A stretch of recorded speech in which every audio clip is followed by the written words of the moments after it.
here, they would be so embarrassed right now.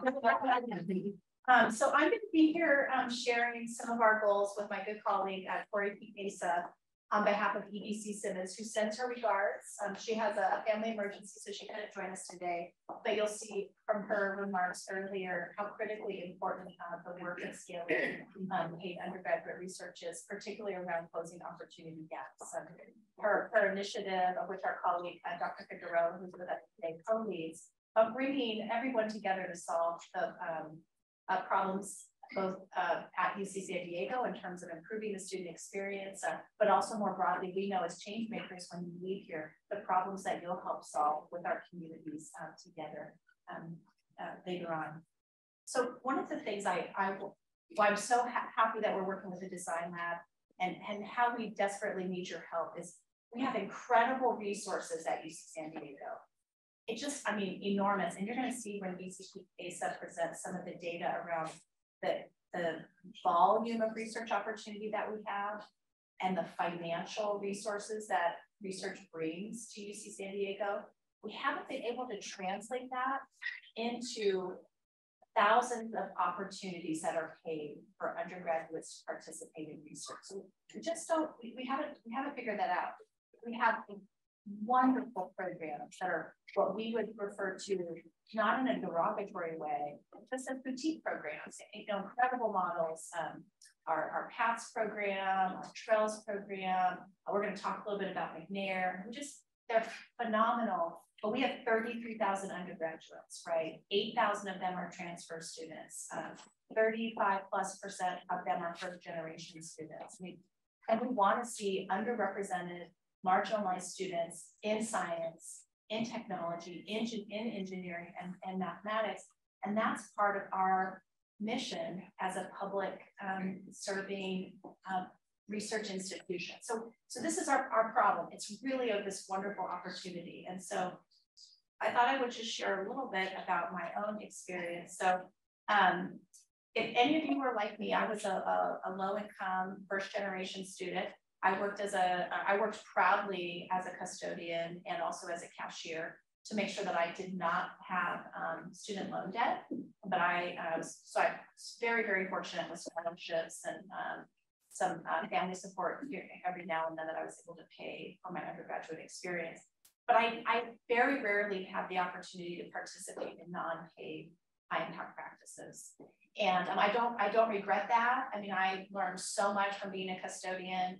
I learned so much from being a cashier. The community that I had through my work experiences as an undergraduate are with me still today. But I do wonder sometimes, would my path have been any different if I had the exposure to undergraduate research?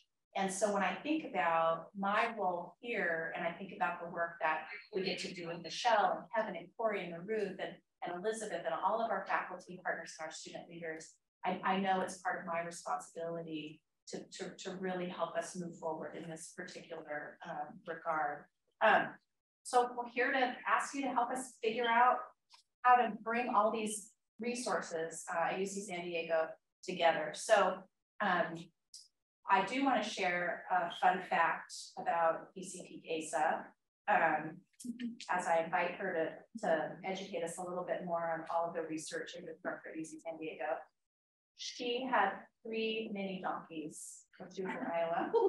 Her daughters used to dress them up for the parades. And their names were Laura, Larry, Curly, and Laura. Larry, Curly, and Laura. I wasn't sure if there was a Mo in there or not. So I definitely recalled the Laura. So I'm going to invite you up, Cori, if you could share a little bit with us about your commitment to this project. Sure. So I am from the Office of Research Affairs, so we oversee all things research. And I am a really true believer in the impact of university research in solving global problems. And that's for a couple of reasons. One is that as we see the kind of industry that's happened in research, how that's transformed over time, it tends to be very siloed on the company technology needs. And that's great, they do great research. But it's really now only in universities where we have the entire spectrum of the very most basic conceptual theoretical research to places like this where we are actually creating the products and the strategies that solve the problems, the technology transfer part. But the other piece is that there's no place like a university that brings together so many different perspectives and thinking about really, really hard problems. And part of that is bringing different disciplines together, putting a humanist and an economist and an engineer in a project together comes up with such an interesting solution. The design lab is certainly an engine in helping bring those places together, but it's also bringing so many different types of experiences together. And that includes people of different backgrounds, different ages, different likes, different dislikes. And students are such an important and vital energy, bringing those perspectives into how we do our research, but also what research we do. So not only do we hope to transform student lives by getting you and your colleagues involved in research, we also hope to transform our research and doing just that as well. And so I'll also share a story about my experience as an undergraduate. It was transformational to me. I grew up always really kind of liking medical and health sciences, and whenever I told an adult I wanted to be a doctor, I got really positive feedback. So I never even thought much about it. I went to college thinking, well, I'll just be a doctor because I kind of like those classes. But I think it's really hard to always kind of make that connection between what you study in your classes and what you actually do every day at a job. And I was a work study student. I went to the University of New Mexico, and one of my jobs was working in the medical field. And it was really scary to me to realize, I don't want to be a doctor. It's not the way I want to influence the world around me. It's important that people who do it are magicians and wonderful, but it's just not me. And it was really kind of kick in the pants moment that, okay, now what? What do I do? I'm so thankful that I had the experience to think about what I don't like as much as what I do like. And it was really research that helped me not only realize what I don't like, but help me find my path to my background, which is in public health and epidemiology.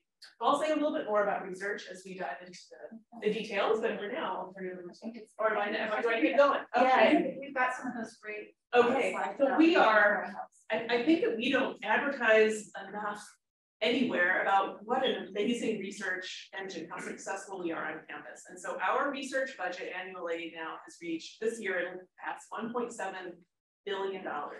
We do more research than many countries have to spend on their entire GDP. And that gives us a lot of responsibilities. A lot of this is tax money that comes through federal grants. A lot of it is industry money, foundation money, philanthropic giving. And with that, we have a responsibility to make sure our research in my shop is ethical, is of high compliance, but also that we're solving the right problems in the right way that the communities we work with want those solutions.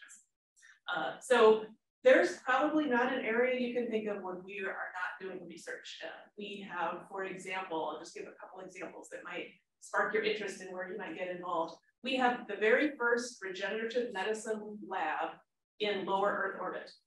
So it turns out that your cells age quicker, the telomeres degrade faster in low gravity situations. So we can speed up drug discoveries in cancer immunology, in regenerative medicine, much quicker than we can do in normal gravity. We have one of the first large projects in seeding clouds to create rain. And that is a global project that is incredibly complicated to undergo. And it really stemmed our leadership in it from researchers at our Scripps Institution of Oceanography discovering atmospheric oceans. So you probably read about atmospheric oceans. It was actually UC San Diego that coined that term and described them and is following how they're impacting our life this morning with the rain, but all around the globe. We have one of the most advanced audiology research teams out of our School of Medicine and School of Music.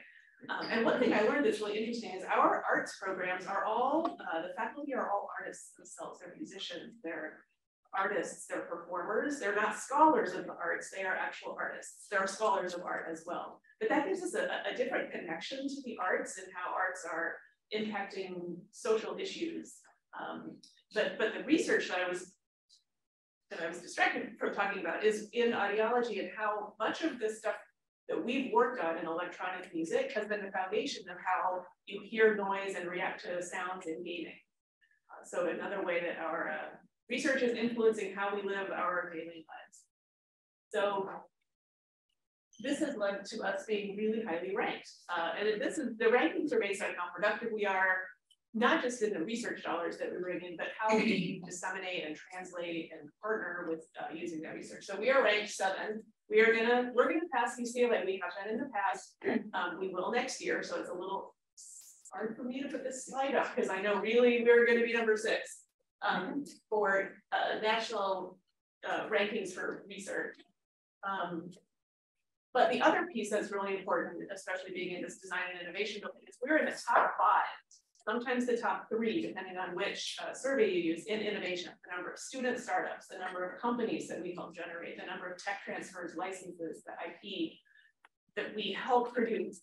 And one reason is because we really, really care about the creation of the knowledge, not the ownership of the IP. We want student startups to be partners for the rest of the students' lives as an entrepreneur.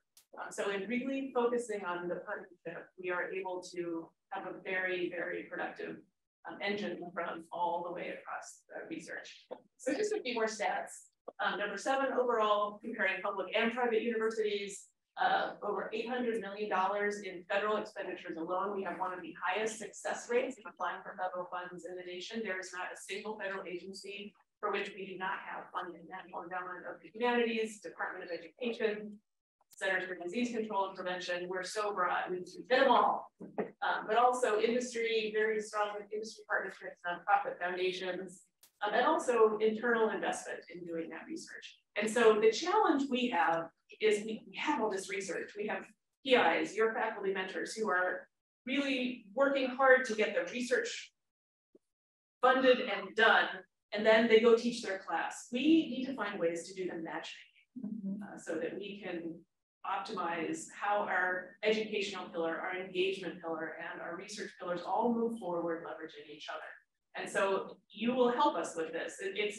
It's a hard problem to solve, but we have all the pieces and in ways that so many other universities don't. We have you, your colleagues. We have the research infrastructure.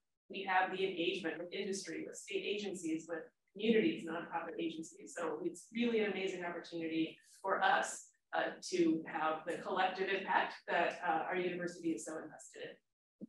Thanks, Cori. Thank you so much. So I'll add, okay. I'll add just a few more facts that we hope also will support some of your problem solving and some of your design. So again, how do we connect that incredible infrastructure that Cori just shared with us to the opportunities of undergraduate research? So we have 30 McNally scholars each year, exceptional students in the work that they do and the research that they do. And it's 30, right? With 30 of you in this room.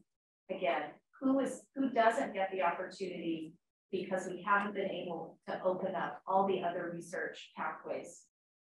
With this incredible program that is curated out and created in our undergraduate college system, 225 participants each year. How could we ensure that every college has at least that many participants as opposed to 200 to 225 across the colleges? You know, we're going to have 8 colleges soon. Maybe there'll be a 9th college in our future, but certainly we have another program that comes through our undergraduate research hub, the SRP program, our summer research program. 185, 200 students that participate. We have 6 camp scholars a year. And we know we have hundreds of students that participate in undergraduate research conferences and presentations. We also know there are probably thousands of students, perhaps at least hundreds of students participating individually in research projects with their faculty. We don't know what those are. We haven't been able to capture them. And another challenge that's associated with that is if you don't have the ability to, in let's say a large classroom setting of 700 students, get to know your faculty person, and your faculty person has one of these grants and has 2 paid research experiences, but doesn't know you're interested or you don't know about them, we also aren't creating equitable pathways for everyone to have the same opportunity to those undergraduate research experiences. So we also need to figure out how to capture those that are happening outside of the work that we're facilitating through these current programs. So that's one challenge that we hope that you'll take on.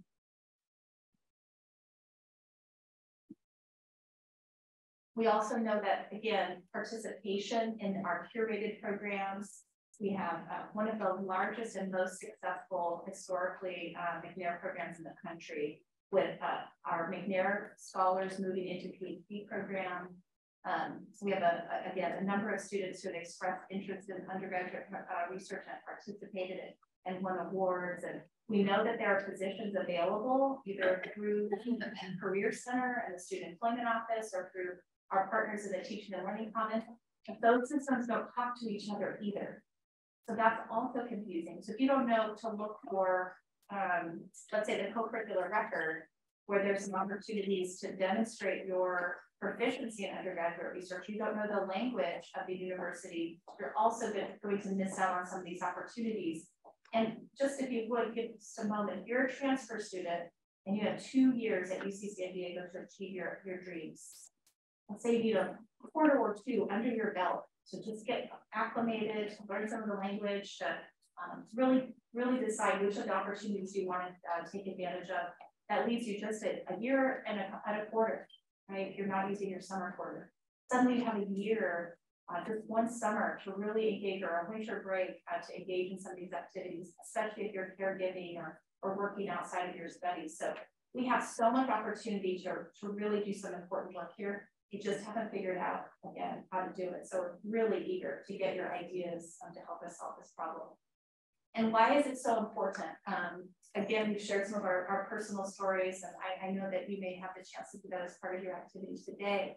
But we know that from the research through the association, the American Association for Colleges and Universities over the last 25 years, students who are engaged in undergraduate research as a high impact experience are more likely to be retained and more likely to graduate on time. Particularly important when we think about debt, right? And also getting people out into the workforce and back to some of the things that they're passionate about outside of the classroom. We know too that there's benefits academically in terms of GPA. You have mentoring relationships that uplift you during times of struggle and certainly times of celebration. And we all need letters of recommendation that never ends, right? So having an important relationship, somebody who can speak to your capacity, as an outcome of these kinds of faculty mentoring relationships. And you just are more competitive for the things that, whether that's graduate school or fellowships or employment opportunities. And as Cori mentioned, and Michelle mentioned, the innovation that happens through undergraduate research experiences also leads to post-college employment opportunities. So if we can get a handle on this, we would really open the doors to so many more students. So we're counting on you, no pressure, to help us get there over the course of the next couple of months. So I believe it's my turn to turn it back to Kevin, who will kick off the Active Design Lab interactive activities to get some of your juices flowing. So thank you all so much for your help with this particular initiative. We're really, really grateful.